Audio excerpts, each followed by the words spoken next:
ஒரே ஒரு இரவு உலக வரலாற்றையே மாற்றிய அதிசயம். மக்காவில் அமைந்துள்ள புனித கஅபா அருகில் அல்லாஹுவின் தூதர் அமைதியாக இருந்தார்கள். அந்த நேரத்தில் வானத்திலிருந்து வந்தது ஒரு அதிசயம். புராக், ஒளியை விட வேகமாக செல்லும் வாகனம். மக்காவிலிருந்து பைத்துல் முகத்தஸ் வரை பயணம். அங்கு எல்லா நபிகளும் ஒன்று கூடியிருந்தனர். நபிகள் நாயகம் அவர்கள் அனைவருக்கும் தொழுகையை நடத்தினர். வானங்கள் திறந்தன.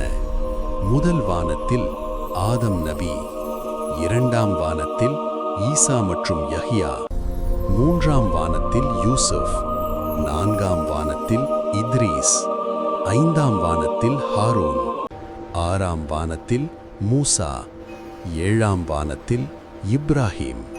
அவர்கள் அனைவரும் அவரை மரியாதையுடன் வரவேற்றனர். இறுதியாக அவர் சென்றடைந்தார் சித்ரத்துல் முன்தஹா. அங்கேயே எல்லைகள் முடிகிறது. அங்கே கூட ஜிப்ரீல் அலைஹிஸ்ஸலாம் நிறுத்தப்பட்டார்.